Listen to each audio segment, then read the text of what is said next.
Salam alaikum tout le monde, j'espère que vous allez bien. Désolé, on a été coupé suite à 1 heure de live. Du coup, faut que j'attende que Monsieur Ramadan revienne parmi nous. Je réponds. On va reprendre. J'attends que Monsieur Ramadan revienne. Faut parler de la sœur Sadaka pour Gaza qui a reçu un mandat d'arrêt. Alors. J'ai peur, j'ai cru que ça t'avait strike. Non, mais je pense que ça va pas tarder. Faut pas, tac. Alors, Monsieur Ramadan, quand vous êtes parmi nous, n'hésitez pas à me faire un petit message. Franchement, le live, il est très, très, très intéressant. Franchement.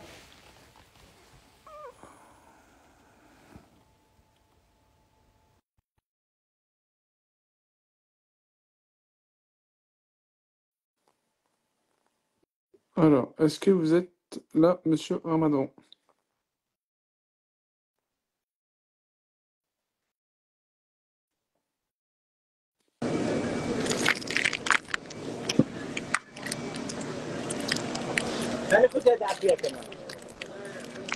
Alors, attendez, j'ai pris sans faire exprès une personne qui est à Gaza. Vous voulez la prendre? Vous voulez qu'on la laisse, Monsieur Ramadan, pour voir? On peut la laisser. Je voulais juste finir mon raisonnement et puis on la prend. Est-ce que je pense qu'elle parle en arabe. Est-ce que tu peux lui dire de patienter? ممكن تنتظري شيئا ما؟ تمام بس بدي امسح عدسة السلام عليكم. الكاميرا شوي. وعليكم السلام. كيف الأمور؟ هل ممكن يعني تنتظري يعني دقيقة أو دقيقتين؟ تمام. وإن شاء الله من بعد ذلك يعني ممكن تتكلمي وبعد ذلك يعني نترجم باللغة الفرنسية إن شاء الله. تمام. Alors, juste pour terminer, أنا يعني أنتهي من كلامي وبعد ذلك نعود إليك. تمام. Moi, je voulais juste terminer en disant que, puisque la question que vous posiez, c'était celle du boycott, c'est-à-dire que non, c'était pas celle du boycott, c'est qu'est-ce que l'on peut faire. D'abord, avoir cette position de principe. Ensuite, par rapport à ceci, il y a énormément de femmes et d'hommes. Il faut se rendre compte de cela. Si ça se passe aujourd'hui avec la propagande, c'est que d'un autre côté, vous avez une population américaine, européenne et mondiale qui est de plus en plus en soutien avec les Palestiniens. L'opinion européenne a basculé à partir des années 70-80. Et donc, de ce point de vue, il y a une bascule de ce point de vue-là. Ils se rendent compte de cela. Donc, il faut absolument que nous soyons effectivement très au courant de ces réalités-là. Donc, première chose, ne pas avoir de positionnement sélectif. Vous m'entendez là? Oui, on l'entend très bien. D'accord. Je pense que c'est la sœur de Gaza. Deuxième des choses, au-delà du positionnement sélectif, véritablement avoir et s'engager avec à informer les gens. Mais pour informer, il faut être informé. Et il ne faut pas simplement être informé des derniers événements de l'actualité, il faut avoir une compréhension de l'histoire. Et ça, c'est des choses qui sont importantes. Il faut donner des faits. Ensuite, il faut informer les gens autour de nous des enjeux, de la propagande, des mensonges. Et puis, il faut s'engager avec les gens dans des actions qui sont des actions de conscientisation. Et l'action de conscientisation, c'est s'informer, c'est savoir ce que l'on mange, savoir avec qui on collabore et savoir un tout petit peu comment se positionner sur le plan politique et des enjeux. Et comment est-ce que ça nous revient de ce point de vue? C'est-à-dire, contrairement à ce que l'on dit, ce n'est pas la rue qui importe le conflit. Ce sont les gouvernements et ce sont des élites françaises et intellectuelles qui exportent. Regardez dans les médias, je veux dire, on a l'impression à des moments donnés qu'on est à Tel Aviv, on a l'impression à des moments donnés, je veux dire, mais qu'est-ce que c'est que cette provocation je veux dire, ça fait 50, non, même plus que ça, pratiquement une centaine d'années que le peuple palestinien, il vit des drames. On n'a jamais mis le drapeau palestinien, mais nulle part. On l'a même pas mis sur une porte de mairie, on l'a même pas mis sur la moitié d'une façade pour qu'il se retrouve sur la Tour Eiffel, pour qu'il se retrouve devant les bâtiments de l'Union européenne. Mais qu'est-ce qu'on envoie? Qui importe quoi, en fait? Et donc, à partir de ce moment-là, ok, d'accord, laissons nos politiques faire, mais nous, sur le terrain, conscientisons nos concitoyens, conscientisons les gens à bien comprendre ce qui est en train de se passer. En fait, la bataille médiatique qui consiste aujourd'hui à voir ce déchaînement de propagande est en train d'avoir un effet opposé à ce à quoi on s'attend. Quand on veut tellement convaincre, on finit par ennuyer et on finit par susciter le questionnement. Et si nous, sur le terrain, on a une position qui est une position cohérente, nous serons toujours du côté des victimes. Et il ne faut surtout pas faire de la question palestinienne une affaire seulement arabo-islamique. C'est une affaire humaine. Il y a deux choses qu'il ne faut pas faire.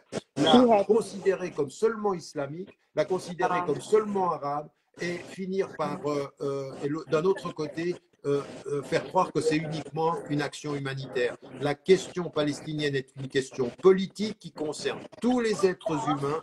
Elle est pas simplement arabe, elle est humaine. Les êtres humains qui meurent en Palestine, ce n'est pas des arabes, ce sont des êtres humains et ce ne sont pas que des musulmans, ce sont des chrétiens, des musulmans et des personnes qui ont peut-être même pas de religion. Et c'est de ce point de vue qu'il faut se positionner. Ça, c'est ce que nous avons à faire sur le terrain. Voilà, je m'arrête là pour laisser la parole à la personne. On peut reprendre la journaliste de Doha qui est actuellement à Gaza. C'est une journaliste? Oui, qui est actuellement à Gaza. Ortil Aziz, vous allez traduire ou je le fais? Comment vous faites? Si tu peux traduire, ça serait top. تمام. في هذه الأثناء تقوم سيارات الإسعاف بنقل الحالات الحرجة من مستشفى شهداء الأقصى إلى مستشفى الأوروبي تمهيدا لنقلهم غدا إلى الجانب المصري. Voilà, donc ça, c'est des personnes qui partent d'un hôpital vers un autre hôpital, qui sont les situations les plus graves et qui seront déplacées demain et renvoyées demain à l'hôpital égyptien. اللي هو تم الكشوفات اللي تم واللي وافقت عليهم الجانب المصري هم عبارة عن 81 حالة مرضية من جميع مستشفيات قطاع غزة من مستشفى شهداء الأقصى في مدينة دير البلح.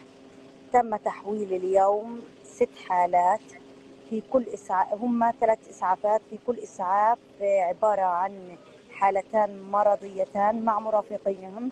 تم نقلهم إلى الجانب إلى معبر رفح ومن ثم دخولهم إلى الجانب المصري. Alors, ce qui se passe, ceci fait suite à l'accord de 180 cas graves qui vont être déplacés vers le Maroc, vers l'Égypte, pardon. Et ici, ce qui se passe, c'est qu'il y a des ambulances qui vont les amener et qui ont déplacé jusqu'à l'hôpital des Shuhada el-Aqsa, c'est-à-dire le nom d'un hôpital où on va déplacer 6 ambulances où il y a 2 personnes, chaque fois 2 personnes, et qui vont être ensuite déplacées dans le cadre de cet accord de 180, ils vont être déplacés en Égypte. وأيضا تم السماح ل 400 من حملة الجوازات والجنسيات الأجنبية والأوروبية تم السماح لهم بالسفر إلى الدول التي يعيشون فيها كانوا سابقا من حملة الجنسيات. Alors, il y a également un accord qui est un accord pour que 400 personnes qui ont une double nationalité ou qui sont de nationalité étrangère à pouvoir quitter Gaza et pouvoir se rendre dans le pays de leur nationalité. Ça, c'est un accord qui a aussi été établi et qui commence maintenant à se réaliser. منذ بداية الصباح كانت هناك توغل لآليات كانت مركزة على خط صلاح الدين. هل ممكن يعني الصوت أعلى لو تقربتي؟ تمام بعيد. تمام. هو النت ضعيف شوية عشان هيك النت ضعيف، احنا ما صدقنا والنت يرجع لنا، يعني بيروح وبيجي النت عندنا، أحيانا بنقعد ب3 أيام بدون نت فيش عنا نت بغزة ولا إرسال ولا كهرب ولا مية والوضع سيء جدا. La situation, elle est extrêmement difficile parce que pendant 3 jours, ils peuvent être sans connexion Internet, sans eau, sans nourriture, et que toute leur situation, elle est extrêmement vulnérable et difficile. الصوت مقاطع صحيح؟ مش سامع. لا أسمع، يعني ممكن بصوت عالي لو تكرمتي. صعب يعني هو الصوت نوعا ما ضعيف. بقطع لأنه النت ضعيف. يعني أيوة احنا نعم. قعدنا بيجي 3 أيام بدون إنترنت، شبكات الإنترنت تم استهدافها واحنا بدون نت وكهرباء جدا. Elle n'a pas trop de réseau. Je pense que ça... نعم، يعني ترجمت أنا هذا يعني. Oui, j'ai déjà traduit ceci. Elle dit Exactement, ouais. pendant 3 jours, on n'avait pas d'internet, il n'y a pas d'électricité, il n'y a pas d'eau, il y a la situation, elle est effectivement ce que l'on sait, quoi, qu'ils sont encerclés يعني غالبا et coupés du monde. في انقطاع في انقطاع شبكات الانترنت. بنسلك حالنا بالشرايح الإلكترونية اللي تم إرسالها لنا من الخارج. Donc, ils ont la possibilité d'éviter la coupure des connexions Internet par des connexions qui leur sont données de l'étranger et qu'ils réussissent à recevoir de l'extérieur. منذ أمس كان هناك توغل لآليات وجرافات لقوات الاحتلال. منذ يومين هناك دبابة متمركزة على خط صلاح الدين ولكنها مخفية. أصدقاؤنا الصحفيين أثناء ذهاب منطقة الشمال في غزة، أثناء ذهابهم في الطريق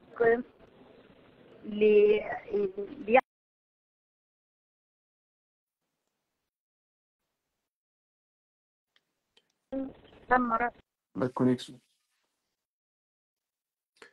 Oui, ce qu'elle est en train de dire, c'est que sur la voie de Salah ad-Din, il y a un tank qui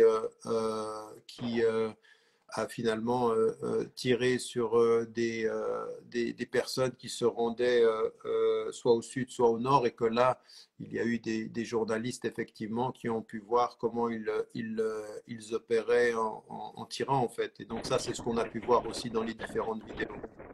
Mais là, ça va être difficile, je pense que... Ouais, je pense que ça va être difficile. On la reprendra plus tard quand on aura un réseau un peu plus stable, parce que c'est assez compliqué. Ouais. Est-ce que tu peux lui dire, s'il te plaît, juste par respect? يعني حضرتك يعني الخط ضعيف جدا، فسنعود إليك يعني بعد قليلا إن شاء الله، إذا في إمكانية أنه تبحثي عن مكان الخط يكون أفضل من هذا. هل من الممكن لك يعني أو صعب أنه يكون نجد مكان يعني قريب، يعني الخط يكون هو صراحة النت عندنا ضعيف جدا يعني. لا نسمع يعني قريب، كثير من الكلمات لا ممكن أن نفهمها. Je pense que je lui ai dit, donc il faut, voilà. On la reprendra plus tard, je lui enverrai un message, mais c'est vrai à travers ce média PBB dont vous avez pu voir l'évolution, Monsieur Ramadan, on arrive à avoir pas mal d'informations sur le terrain. C'est vrai que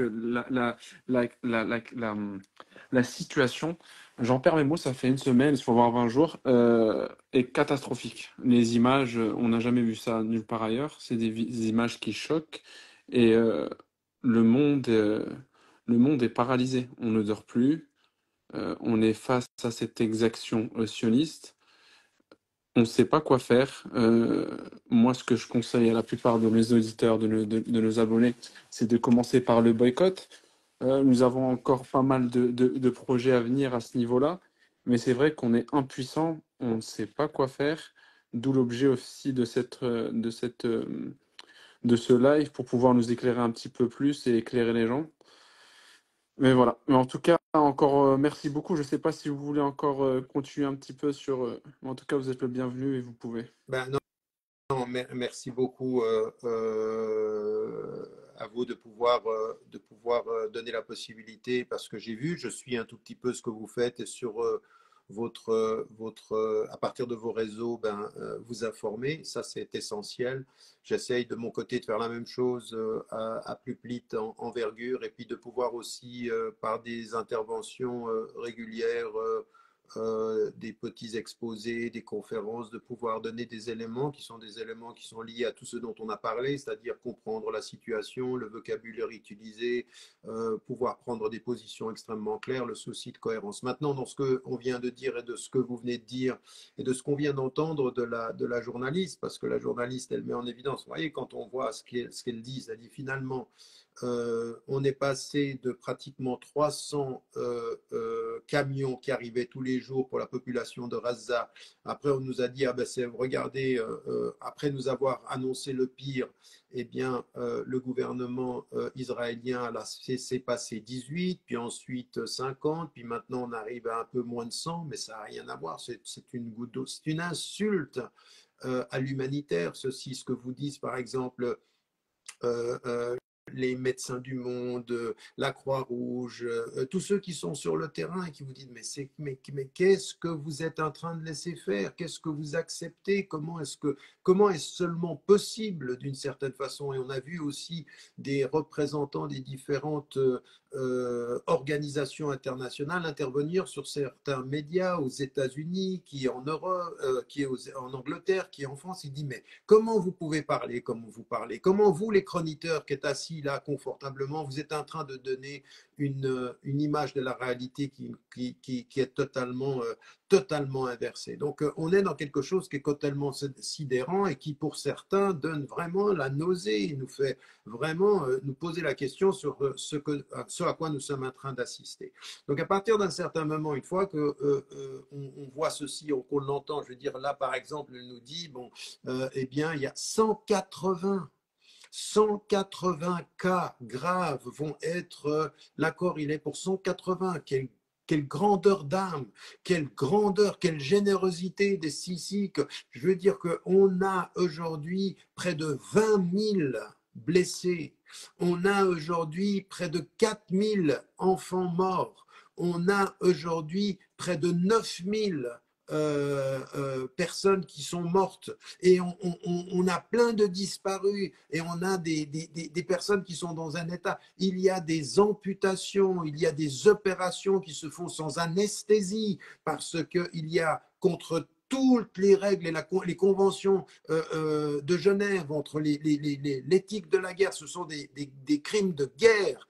Et vous avez, il y en a des chroniqueurs qui nous disent des choses absolument sidérantes. Donc voilà ce à quoi on assiste. Et puis là, on dit les 400 qui ont la double nationalité, qui sont français, parce que c'est ce qui occupe la France. En fait, on va retirer les Français de ce carnage pour lequel on ne demande pas de cesser le feu. Mais quelle honte! Quelle honte, mais c'est révoltant. C'est-à-dire que vous allez choisir parmi les victimes les quelques-uns qui ont la nationalité française, et vous ne demandez pas de cesser le feu pour tous les autres. C'est-à-dire que vous les retirez du carnage et vous laissez le carnage se continuer. Mais on avait déjà vu ceci, on l'avait déjà vu au Rwanda, quand on allait chercher avec l'ONU les Blancs et qu'on laissait les Tutsis se faire massacrer par les Hutus, mais qu'on allait juste chercher les nôtres. Mais ça veut dire quoi? Ça veut dire que les Blancs, à l'époque du Rwanda, ça veut dire que les Français à Gaza, ça veut dire que les Allemands, ça veut dire que les Américains, ils ont plus le droit à être sauvés que les autres.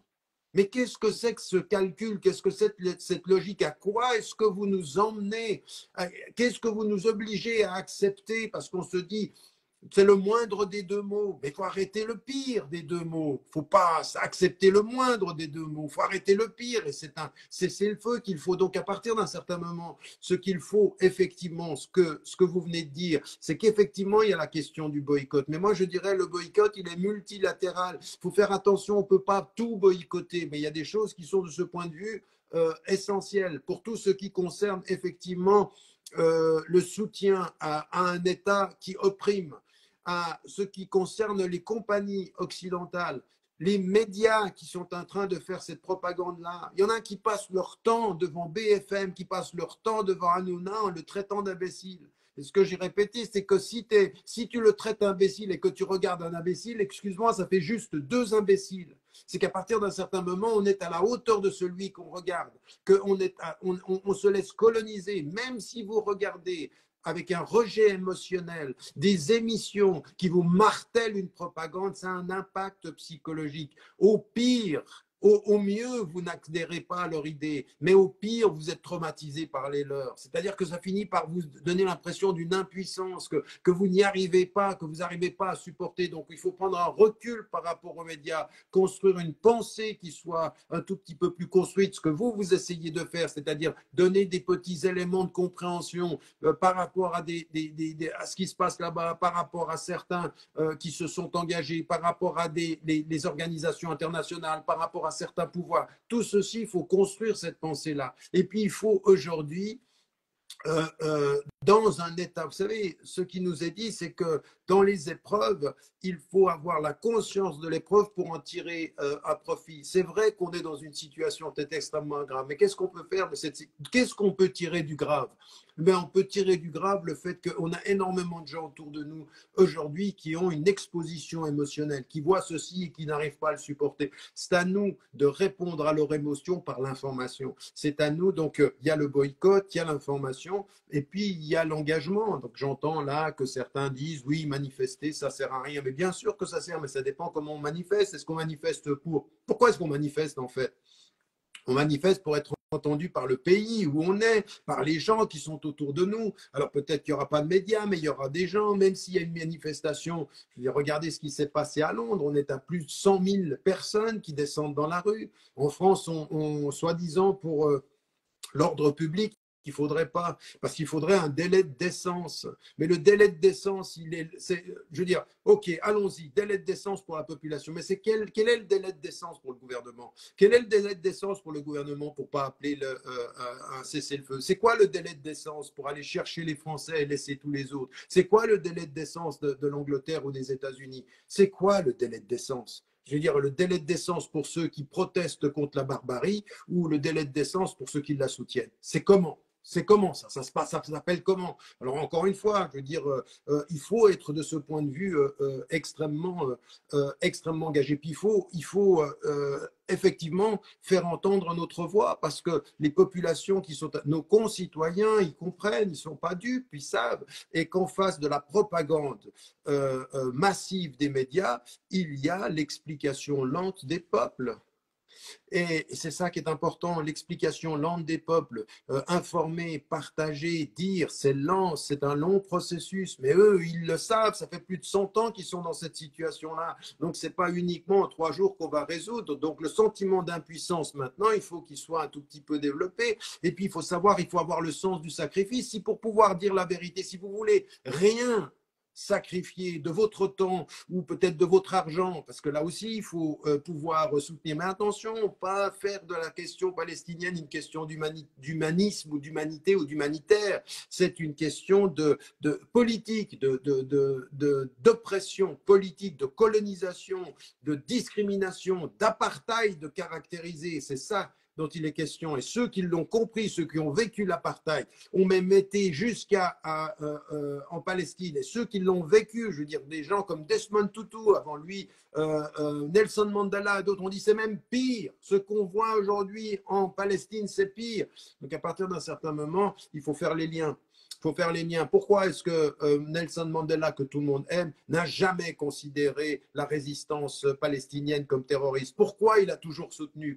Pourquoi lui n'a pas voulu s'associer avec les Américains et les Européens? Parce que lui-même, il a été victime de leur politique. Parce que quand il s'agissait d'être du côté des oppresseurs pour de l'argent en Afrique du Sud, eh ben, ils l'ont été. C'est uniquement forcé et contraint qu'ils l'ont soutenu, parce qu'à un moment donné, ça n'était plus tenable et qu'à un moment donné, l'Afrique du Sud était dans une situation économique totalement instable et une situation politique troublée. C'est pour ça, donc à nous de comprendre ceci et de nous engager par rapport à cela et de comprendre qu'effectivement, à un moment donné, il va falloir payer le prix, il va falloir payer le... Il y en a plein qui m'écrivent là maintenant, qui me disent, mais quand est-ce que tu viendras dans les médias, tu reviens? Mais si je n'y suis pas, c'est exactement pour cette raison-là, ce qui s'est passé, ce qui m'est arrivé, ça vient de là. Ça vient de là, ça vient, on le sait maintenant. Je veux dire, tous les noms qui sont dans mon affaire, ils viennent d'où? Pourquoi est-ce que dans mon affaire, il y a les Émirats Arabes Unis qui sont liés, qui disent exactement la même chose? Pourquoi il y a effectivement des gens qui n'ont pas envie qu'on s'exprime sur la Palestine? Pourquoi ils ne veulent pas ces voix? C'est parce qu'on n'est pas du tout dans un rapport démocratique, on n'est pas du tout dans la volonté d'un débat, on n'est pas du tout dans la volonté de s'ouvrir. On est dans une opération politique d'éliminer toutes les voix, même quand moi, j'ai jamais tenu d'arme, j'ai tué personne, moi. D'abord, j'ai violé personne, j'ai tué personne, je suis innocent de tout ça. La seule arme qui était la mienne et qui est la mienne, c'est de pouvoir parler. Ils ne veulent pas, parce que parler, ça deviendrait l'arme des terroristes. Mais non, puisque justement, celui qui parle, ce n'est pas un terroriste, c'est celui qui va débattre avec vous. Mais la différence entre vous et certains d'entre des interlocuteurs, comme ceux qui sont les intellectuels médiatiques, c'est qu'eux n'hésitent pas à soutenir des terroristes et que ça n'arrivera jamais, jamais vous l'entendrez, mais à un moment donné, il faut payer le prix, faut admettre qu'à un moment donné, on va peut-être perdre un travail, on va peut-être perdre un ami, on va peut-être perdre une position, mais il vaut mieux perdre une position dans la dignité que de continuer cette position dans l'indignité et la trahison. Je veux dire, moi, aujourd'hui, pour ceux, je veux dire, j'en ai vu là, maintenant, par exemple, récemment, je me retrouve justement dans le colloque dont je vous parlais, des gens qui étaient de mes amis d'hier qui me fuient, il ne faut pas être avec. Pourquoi? Je veux dire, l'indignité de la relation qui consiste pour garder son prestige, pour garder son titre, pour garder sa position, de ne pas respecter ses principes, eh bien, après, on ne peut pas s'asseoir et puis être simplement mollement du côté des opprimés. Ce n'est pas possible. À un moment donné, il faut savoir que les revendications du droit, ça coûte, ça se paye, ça demande du sacrifice. Et c'est ce qu'ils demandent finalement. Je veux dire, moi j'ai posté une vidéo d'un jeune homme qui dit, mais moi, j'attends plus rien de vous, mais si vous avez votre confort, votre argent, mais gardez-le vous. Je veux dire, si au bout du compte, tout ça, ça vous permet d'avoir la conscience tranquille, et puis vous allez peut-être nous envoyer de l'argent, mais ce n'est pas de ça dont on a besoin. On n'a pas besoin de votre charité, on a besoin de votre intelligence, de votre dignité, de votre engagement. Et puis ils ont raison. Donc à partir d'un certain moment, faut savoir ceci. Et donc ceux qui aujourd'hui nous écoutent de ce point de vue, faut qu'ils comprennent quelle est la responsabilité qui est la leur par rapport à ce travail. Et ce que vous avez dit, alors encore une fois, il y a des choses qu'il faut faire, il faut les faire avec conscience, il faut les faire avec sagesse, il faut les faire avec patience, il faut les faire avec détermination. Il faut savoir qu'on n'aura pas que des amis, mais en tout cas les amis qu'on aura seront dignes d'être des amis parce que ce sont des amis pour la justice, la dignité et l'humanité des hommes. Les autres, ce n'est pas des amis, c'est pas des amis, c'est des calculateurs, c'est des compromis. Ça n'a pas d'intérêt. Merci beaucoup, monsieur Ramadan. Je ne sais pas si vous voulez rajouter quelque chose ou vous voulez qu'on clôture sur ça. Ben, Mais il faut savoir non, une moi, chose. simplement moi, je veux vous remercier pour le travail que vous faites, pour le Merci. fait d'avoir donné la possibilité d'avoir cette plateforme ce soir, de demander à tous ceux qui nous écoutent de continuer à s'intéresser, d'aller chercher, de ne pas être troublés. Un sentiment d'impuissance ne reste de l'impuissance que si on ne fait rien pour le dépasser. Et Ah qu'à oui, partir d'un certain monsieur moment, Ramadan, par oui. rapport à cette réflexion, on a reçu pas mal de messages qui disent que monsieur Ramadan nous a donné cette sensation de ne pouvoir rien faire. C'est-à-dire que les gens, je pense que là, ont peut-être mal compris, mais un sentiment d'impuissance. Il faut qu'on réexplique un petit peu le fait que malgré qu'on est impuissant directement, il y a tous ces faits et gestes et ces dénonciations qu'on peut faire au quotidien. Alors oui, il faut préciser ça, parce que alors ce serait le contraire de ce que je veux traduire. Ouais. Moi, je n'ai pas vu les commentaires, vous les voyez, moi pas. Moi, c'est le contraire que je veux traduire. J'espère que vous voyez dans le ton que j'ai, dans l'engagement que j'ai, que je suis le dernier à penser que nous avons une impuissance. Simplement, il faut caractériser. Si maintenant vous êtes assis là, en face de votre écran, et que vous pensez que vous pouvez avoir un rôle à jouer sur les États, les gouvernements et leurs décisions, non, c'est pas là où ça se joue. Par contre, on a la possibilité à notre niveau d'être effectivement, d'avoir un impact. À la condition, alors, en amont, quelles conditions il faut avoir? Un, il faut avoir la compréhension que notre engagement, c'est pas parce qu'il est il n'est pas immédiatement visible qu'il est ineffectif. Ça, c'est un premier élément, c'est-à-dire qu'il ne faut pas avoir l'idée que on doit réagir à l'oppression puis qu'on va changer quelque chose. Ça ne sera pas immédiatement effectif, mais il faut avoir une vision un peu longue, qu'il faut travailler sur le long terme, parce qu'encore une fois, le piège de la réaction émotive, c'est qu'elle est immédiate et qu'elle veut des résultats immédiats. Ça, c'est pas de la politique, c'est être insensé. C'est pas ça, c'est pas de ça être effectif. Et en plus, ça peut juste entretenir l'impuissance. C'est-à-dire, on réagit dans l'immédiateté, puis on veut des choses immédiates, puis on s'aperçoit qu'on ne peut pas faire, et puis donc on entretient le sentiment d'impuissance. Donc, c'est pas ça. Il faut avoir un conditionnement mental qui est de dire, OK, je réagis émotivement, comment je traduis ceci en action politique sur le long terme. Donc, ne pas être précipité, 2, être dans la patience, et puis s'organiser. S'organiser, ça veut dire le S apostrophe ici, le pronom, l'expression pronominale, elle a 2 sens. S'organiser de soi à soi et s'organiser dans le travail que l'on fait. S'organiser, c'est-à-dire s'organiser mentalement. Et c'est ce que je disais tout à l'heure. C'est-à-dire que par rapport à l'émotion, s'organiser, c'est organiser sa compréhension du conflit. Qu'est-ce que je sais du conflit et qu'est-ce que je peux dire. Et ça, c'est très important, mais ce n'est pas quelque chose pour aller à la télévision, c'est quelque chose pour parler à son voisin, pour parler à son concitoyen. Qu'est-ce que je sais de l'histoire? Qu'est-ce que je sais dire? Vous allez vous apercevoir que les gens, la plupart d'entre eux, ce n'est pas important, ils ne savent rien, ils ne savent même pas les résolutions, ils ne savent pas le fait qu'il n'y a pas de respect. Juste ces quelques éléments, la résolution 242, la résolution 252, la résolution 1860, toutes ces quelques résolutions sur le fait qu'ils ne les respectent pas, la Convention des droits de l'homme et tout ceci, pour montrer, ça n'a pas commencé le 7 octobre. Donc déjà, un travail d'information au niveau élémentaire, vous avez des gens qui souvent ne savent rien, juste pouvoir le faire. C'est déjà effectif ceci, si tu changes l'opinion d'une personne, de 2 personnes, de 3 personnes de ton entourage et de tes concitoyens, c'est extrêmement important. Évidemment, ça ne va pas se voir demain, mais ça va se voir après-demain, ça va se voir sur le long terme. Et ça se voit puisque dans les 20 dernières années, l'opinion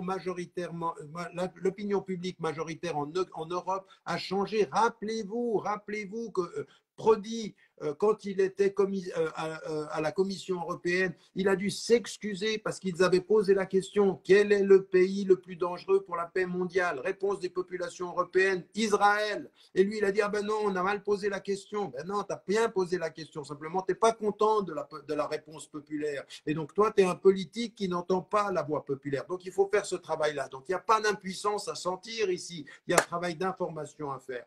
Ensuite, de soi à soi, de s'organiser. Donc, je réfléchis avec ma tête. 2, je réfléchis avec mon argent. Qu'est-ce que j'achète? Qu'est-ce que je consomme? Avec qui je traite? Qu'est-ce que je refuse? C'est une petite goutte d'eau, mais fais ta part. Fais ta part, fais ce que tu peux faire de ce point de vue. Et je vais vous dire une chose. Je viens donc de lire une histoire qui est l'histoire inversée du colibri. C'est-à-dire que le colibri, c'est le petit oiseau qui va dans la forêt, qui met une goutte d'eau, et puis l'autre oiseau lui dit: mais tu vas rien faire. Il dit: ben, j'aurais fait ma part. Mais il y a une autre histoire qui est à lire différemment. C'est-à-dire que c'est effectivement un homme qui va manifester systématiquement avec juste un drapeau. Il dit: mais tu vas rien faire avec ça, tu es tout seul, ça va changer. Et lui, il dit le contraire. Il dit: non, mais je le fais pas pour eux, je le fais pour moi, pour que leur propagande et pour leur façon de présenter leur réel n'ait pas une influence pour moi. C'est une façon de me protéger d'eux. Et ça, c'est intéressant. C'est-à-dire qu'à partir d'un certain moment, aussi dans notre action, quand on va ne pas boire certaines boissons, ne pas acheter certains produits, ne pas collaborer avec certaines entreprises, peut-être qu'à notre niveau, ça n'aura peut-être pas forcément un grand impact, mais pour nous, pour notre famille, pour ceux qui nous entourent, quand on le dit, ça a un impact. Et donc, ça nous protège de notre propre inconscience. Ça nous protège de notre... C'est à ça que sert le boycott. Le boycott, ça a 2 sens. Ceux que l'on boycotte et la conscience de ceux qui boycottent. C'est dans les 2 sens que ça se passe. Et donc, à partir de ce moment-là, c'est pas du tout être impuissant là, il faut le faire, il faut se travailler. Information et puis boycott, attitude pacifiste mais résistante et pacifiste. Nous ne serons pas pour la violence, parce que la violence, elle est de votre côté. C'est la violence de la propagande, c'est la violence du mensonge, c'est la violence de l'oppression, c'est la violence de la complicité. Nous, on est dans la résistance, c'est dans la résistance non violente, et ça commence par notre réflexion, et ça se poursuit par le boycott. Ça, on peut faire. Et puis la troisième des choses, c'est que quand on est sur les réseaux sociaux, il faut sortir de l'addiction des réseaux sociaux. Il y en a qui passent leur temps à voir des choses qui les minent. Je veux dire, il faut que vous vous rendiez compte comment ça fonctionne, les réseaux sociaux. Le réseau social, ce n'est pas simplement un écran que tu regardes, c'est un écran qui te regarde, c'est un écran qui te garde, c'est un écran qui te pénètre et qui, à force de t'envoyer ces ondes, finalement, atrophie ta capacité de résistance. Donc, à un moment donné, il faut aussi prendre de la distance. Mais quand on y est, partager des choses qui réveillent les consciences, être là pour réveiller les consciences. Et vous vous rendez bien compte que ça décuple. Pourquoi aujourd'hui il y a le shadow banning? Pourquoi aujourd'hui Facebook, Twitter, YouTube, ils restreignent la capacité d'expansion? Pourquoi moi, je veux dire, à des moments donnés, vous savez, j'ai 2,5 millions de personnes qui suivent sur Facebook. Je mets un truc sur la Palestine, il y a 57 likes. 57 likes sur 2,5 millions. Mais pourquoi? Parce que ça n'atteint pas, parce qu'ils restreignent les choses. Ils te disent, tu as une liberté d'expression, mais nous, on contrôle. C'est exactement la même chose. Donc, on sait comment ça fonctionne de ce point de vue. Donc là, il faut relayer, il faut faire ce travail-là. Il faut relayer sans se lier. Il faut informer sans se déformer ou déformer son intelligence. Donc j'espère qu'avec ces 3 éléments qui consistent à des engagements extrêmement pratiques, ensuite il y a effectivement les manifestations quand c'est possible, il y a le travail sur le plan local. Sur le plan local aussi, à un moment donné, vos maires, vos conseillers municipaux, la réalité politique autour, à un moment donné, on peut leur poser la question. Ce n'est pas du tout exporter le problème, c'est de dire, mais qu'est-ce qu'on fait? Est-ce qu'on ne peut pas, nous aussi, avoir un travail de collaboration par rapport à ceux qui sont les victimes, que ce soit en Palestine ou que ce soit ailleurs? Il faut interroger nos autorités locales sur leur positionnement par rapport aux éléments internationaux. Ça commence là aussi. Et vous voyez bien aujourd'hui que les choses sont en train de changer sur le plan local. Donc, cette conscience locale de l'engagement global, elle est déterminante. Et donc, il faut être très concret. Maintenant, encore une fois, si votre sentiment, c'est que si on ne peut pas changer les choses tout de suite et puis on ne peut pas s'engager au niveau global, c'est la réalité d'une impuissance, je ne peux pas changer ceci parce que vous voyez le problème par le mauvais angle. Le bon angle du problème, c'est pas de vouloir tout changer tout de suite, c'est de comprendre que le meilleur soutien pour les opprimés, c'est notre détermination à ne jamais les oublier. Pas simplement de s'en rappeler quand ils meurent et qu'il y a une caméra, mais de les accompagner quand ils souffrent sans caméra. Ça veut dire pour tout ceci, il faut être présent. Et encore une fois, c'est véritablement un engagement humain qui est multidimensionnel et quotidien. J'aimerais aussi que vous n'oubliez pas qu'il y a quand même des gens qui sont fichés en France, pour ceux qui nous parlent en France ou même au Canada ou autre, puisque même le Canada, pour ceux qui nous entendent depuis le Canada, il n'a même pas demandé un cessez-le-feu. Donc il faut de ce point de vue se rendre compte que beaucoup de personnes soit inquiétées dans leur travail, soit emprisonnées, soit fichées, soit suspectées d'eux, parce que tout à coup, on commence à réduire la question palestinienne à une question arabo-islamique. Ça ne peut pas être, il faut l'élargir et puis maintenant commencer à nous dire il y a un djihadisme d'atmosphère. Quand vous soutenez les Palestiniens, vous êtes suspecté d'un djihadisme d'atmosphère. Vous voyez bien où on nous emmène en fait. On nous emmène à c'est islamico-arabe, c'est islamico-islamique. Là, il faut absolument avoir la capacité de pouvoir élargir notre champ. Et donc, encore une fois, je répète que comprenez-moi bien, j'aimerais bien que vous compreniez ceci. Si eux, vous savez, le proverbe que je répète depuis 30 ans, pour réveiller les consciences, il vient d'Afrique. Il dit on ne jette des pierres à un arbre que quand il porte ses fruits. C'est-à-dire qu'à un moment donné, on est en train de se rendre compte que la conscience populaire aux États-Unis, parce qu'aux États-Unis, il n'y a pas que les immigrés arabes musulmans, il y a toute la conscience afro-américaine. Afro-américaine, ils sont pro-palestiniens à 90%. À 90%.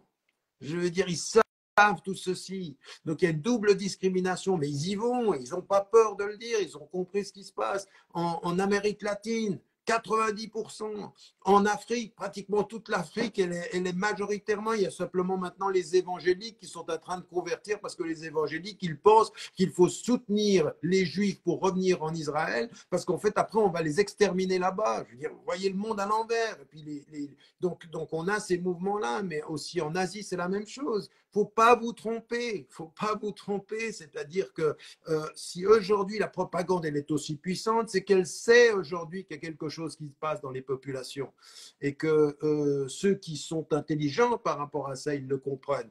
Ils ne sont pas bêtes ce qu'ils disent aujourd'hui, que ce qui est en train de se passer, c'est juste l'expression qu'Israël est en danger, mais pas un danger des Palestiniens, elle est en danger d'elle-même, de sa propre arrogance, de sa propre politique qui ne reconnaît pas la dignité des peuples. À ne pas reconnaître l'humanité de ses semblables, on finit par se déshumaniser soi-même. Et ça, c'était la parole de Desmond Tutu, qu'il faut rappeler, il avait raison, parce que si tu considères ton semblable comme moins qu'un homme, c'est un miroir que tu portes à toi-même, c'est toi qui te déshumanises.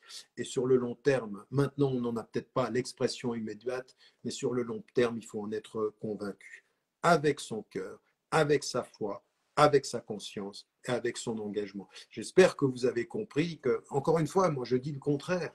Je dis même le contraire, que le fait de cette réaction à notre égard, c'est le fait que cette résistance porte et qu'elle est présente. Je vais même vous dire une chose pour terminer, pour un cas tout à fait personnel. Si je traverse ou si j'ai traversé ce que j'ai traversé, c'est qu'ils m'ont envoyé un signe. Ceux qui m'ont fait subir ce que je subis, c'est que ça tenait, c'est que ça marchait, que ça avait un impact. Et je ne peux que les remercier. À vouloir éliminer celui qui vous gêne, vous simplement vous lui prouvez qu'il vous a gêné. Et il vous a gêné en disant quoi? La vérité. Et vous étiez gêné. Pourquoi? Parce que vous mentez. Voilà, c'est aussi simple que ça. Et il ne faut pas perdre ni espoir, ni le sens de sa capacité à changer les mentalités, à changer les choses. J'espère que là, c'est un peu plus clair. Merci beaucoup, Monsieur Ramadan. Merci beaucoup pour votre participation, pour ces Merci pour votre précieuses invitation. contributions. Et n'hésitez pas à suivre Monsieur Ramadan sur ses réseaux sociaux pour rester informé sur ses travaux futurs. Et encore merci. À bientôt en tout cas. Merci de Que cette la paix soit sur toi. invitation. Bonne Merci. soirée à Merci tous beaucoup. Bonne soirée. et ne perdez Salam pas alaikum. espoir. Prenez soin de vous et de ceux que vous aimez. Merci beaucoup, Monsieur Ramadan. À bientôt.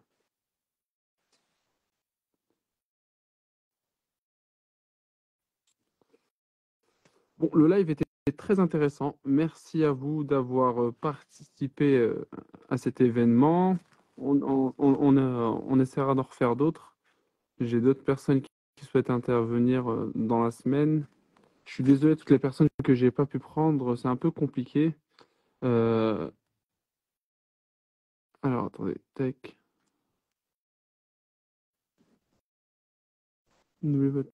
Tac. Voilà. Donc, encore merci et je retourne au boulot. Il y a pas mal d'informations qu'on n'a pas pu. Voilà. Salam alaikum. Voilà, c'est une personne que j'ai acceptée tout à l'heure. Alaikum salam, brother. How are you? Do you speak English? لا عربك. عربي. أنا لا نكلم العربي. نرجع دقيقة نرجع. صافي خلاص؟ Yes, yeah. يلا السلام عليكم. Salam.